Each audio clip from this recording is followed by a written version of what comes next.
Hari ini hari Rabu tanggal 20 November 2024. Pada kesempatan hari ini menyempatkan, walaupun sudah petang menjelang malam, setidaknya ada yang ingin disampaikan. Karena minggu lalu juga tidak memberikan penyampaian untuk didengar, untuk dipelajari, untuk dijadikan sebagai buah pikir. Ini karena untuk membuka kesempatan agar halaman Facebook Wihara Sangkameta Arama dapat memposting suasana yang ada di sana. Karena sepanjang pekan kemarin terdapat biku yang tinggal, itu tentunya merupakan satu hal yang baik bagi wihara. Karena kalau wihara tidak pernah dikunjungi biku, juga rasanya bagaimana. Yang mana wihara itu kan sebagai tempat yang dipersembahkan untuk sangha. Namun kalau tidak pernah ada biku sangha yang singgah, yang tinggal, maka rasanya akan sedikit terasa kurang. Makanya ketika kemarin ada biku yang tinggal, itu merupakan satu hal yang baik tentunya untuk kembali meningkatkan semangat lagi untuk para penduduk sekitar, agar mengingat kembali bagaimana tradisi dari Buddha Sasana ini yang mungkin sudah banyak cukup dilupakan. Jadi ketika ada biku yang tinggal, para penduduk setempat pun mulai semangat lagi. Pagi-pagi sudah bangun, menyiapkan makanan atau barang-barang apa yang akan dipersembahkan pada saat nanti bikunya lewat Pindapata. Keseluruhannya tentunya merupakan satu kebajikan untuk dirinya yang melakukannya sendiri, bukan untuk biku yang menerima persembahan tersebut, tetapi bagi seorang yang melatih bagaimana caranya untuk memberi, untuk melepaskan, untuk meningkatkan kesemangatan. Nah, inilah yang mana jika dilihat bahwa Wihara Sangkameta Arama ini telah dapat untuk memperluas luas tanah, telah membangun juga yang sedang dalam proses, mungkin sudah hampir selesai, membangun tembok untuk memagari seluas tanah yang telah dibeli agar dirasa aman, karena merupakan harta milik Buddha Sasana. Makanya harus dijaga dengan sebaik mungkin. Bukan barang milik pribadi yang bisa seenaknya, terserah siapa yang memilikinya mau memperlakukannya bagaimana. Tapi untuk barang yang merupakan milik umum, milik Buddha Sasana ini, tentunya haruslah dijaga dengan sebaik mungkin. Dan dengan ada biku yang datang juga, ini semakin menunjukkan bahwa wihara tersebut merupakan wihara yang tidak pilih-pilih dan bukan diperuntukkan untuk satu orang atau orang per orang atau komunitas-komunitas tertentu, baik biku manapun yang dapat untuk menjalankan dhamma winaya serta bersedia untuk menjalankan tradisi Dutangga Kamathana dari garis tradisi Lumpuman Puri Dato juga dapat untuk tinggal, dapat untuk singgah dan lain sebagainya. Bahkan bukan hanya untuk bhikkhu sangga saja, tapi juga umat awam, upasaka dan upasika, siapa yang memiliki sila moralitas yang baik juga tentunya dapat untuk diterima, disambut dengan baik. Inilah vihara dalam Buddha Sasana ini. Haruslah demikian, karena ketika mempersembahkannya juga mengutarakan bhikkhu sangkasa dan seluruh bhikkhu sangha. Tidak ada embel-embel sangha mana, namun tetap pada jalannya untuk menjaga kelangsungan dan yang mana tentunya setiap wihara, setiap yayasan, komunitas apapun itu harus punya karakter yang merupakan ciri mendasar atau akar yang tentunya tidak dapat untuk diabaikan atau dianggap sepele. Makanya dengan adanya wihara itu diharapkan dapat untuk menjaga kelangsungan dari Buddha Sasana. Jadi walaupun berbeda-beda tata cara praktek di setiap wihara, tentunya masing-masing memiliki visi misinya tersendiri,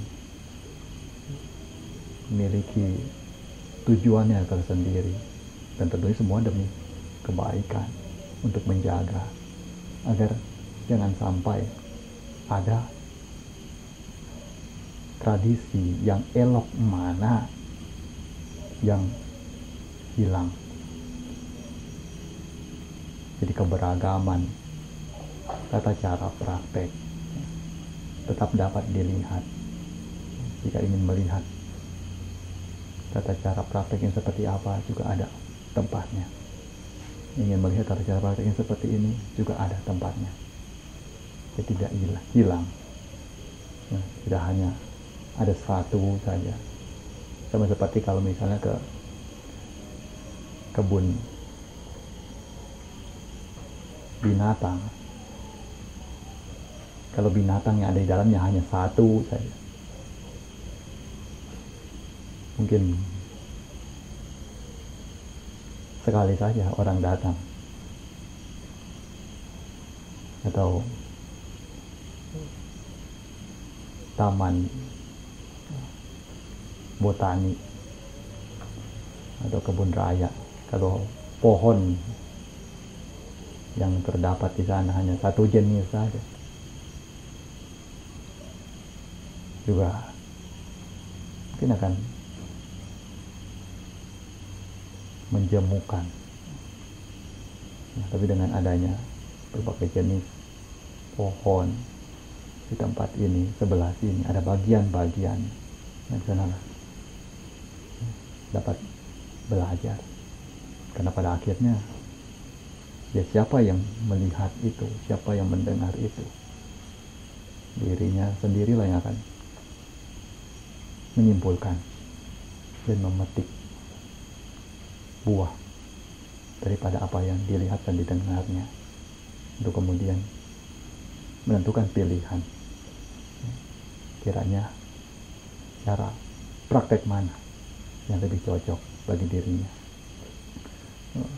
Dan dari ini semua tentunya tidaklah layak untuk memaksakan kehendak atau mengintimidasi, karena setiap orang tentu haruslah memiliki kebebasan penuh untuk menentukan pilihan dan jalan untuk hidupnya ke depan. Nah, sementara di sini, di Wat Tham Klong Phen ini juga boleh dibilang sepanjang 2 hari ini cukup ramai, karena kebetulan Luang Por ada di sini. Dan mungkin bagi beberapa yang melihat atau mengikuti halaman Facebook dari Luang Por in Hawaii akan melihat sedikit ada yang aneh. Kalau dilihat postingan, dimana biasanya mungkin akan lihat beliau pindah patah dengan berjalan dari ujung sampai ke ujung, begitu gagah walaupun usia sudah tua. Tapi ini tanggal 19 kemarin di Wat Tham Klong Phen, tanggal 20 hari ini, mungkin ada pemandangan yang berbeda. Sebenarnya bukan hanya di sini, tapi beberapa hari sebelum ini pun waktu beliau di Bangkok juga ya demikian. Dan mengapa begitu? Ya karena tentunya ada alasannya. Tapi alasannya untuk secara mendetil bagaimana atau terperinci, saya juga tidak akan memberitahukannya. Bahkan sekalipun tahu juga tidak akan memberitahukannya. Kan ini bukan untuk konsumsi umum. Tapi setidaknya, mengapa demikian? Tentu ada sebab yang mana beliau belum lama ini, 2 minggu yang lalu, sepanjang 10 hari yang beliau di rumah sakit melakukan perawatan. Rawat apa ya tidak tahu. Yang pasti setelah beliau keluar, beliau tidak diizinkan oleh dokter untuk terlalu banyak gerak, untuk terlalu kelelahan. Makanya beliau tidak berjalan pindah patah. Beliau hanya duduk terima gantian gini, umat awam yang berjalan. Pemandangannya sedikit berbeda kalau lihat di foto-foto yang diposting di halaman Facebook beliau. Beliau duduk, lalu para biku sangka yang lainnya itu juga berbaris, berjejer, berdiam.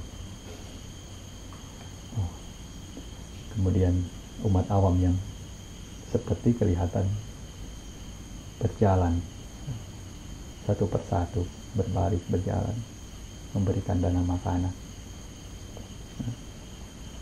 Nah, ini jarang-jarang lihat pemandangan seperti ini, gantian. Jika seperti biasanya biku yang berjalan untuk mendekati umat, yang bersiap untuk mendanakan makanan, kini dibalik umat yang bergerak. Mungkin sekali-sekali inilah mengajarkan umat juga untuk berusaha sedikit. Jangan hanya menunggu. Kadang ada waktunya menunggu, kadang ada juga waktunya untuk mengejar. Nah, ini kebajikan juga perlu dikejar juga. Jadi umat awam yang berjalan memberikan satu persatu gantian. Para biku sangka yang lainnya bukannya tidak bisa berjalan, tapi karena kepalanya diam, ya dari badan sampai ke ekor juga diam, tidak bisa bergerak. Sama seperti ular kalau kepalanya tidak gerak, sampai ke ujungnya ekor-ekornya pun tidak bergerak. Nah, ini juga sama. Jadi kepalanya diam, yang lain juga pindah patah dengan cara berdiam. Berdiri, tetap tenang, jaga sikap sebagai seorang semana. bukannya berdiri ngobrol sana samping kiri kanan, ketawa. Nah, ini juga beliau perhatikan. Ada beliau lihat tertangkap demikian juga habis. Jadi walaupun beliau ya sedang diminta untuk tidak kelelahan, untuk ya santai-santai, tetap jalan kalau lihat yang kurang pantas, terutama dari dalam diri atau perilaku biku-biku yang terkhusus murid beliau. Nah, inilah guru. Dalam keadaan seperti apapun, guru, yang namanya guru tetap guru. Seekor harimau, dalam keadaan bagaimanapun, tetaplah seekor harimau. Meraung juga,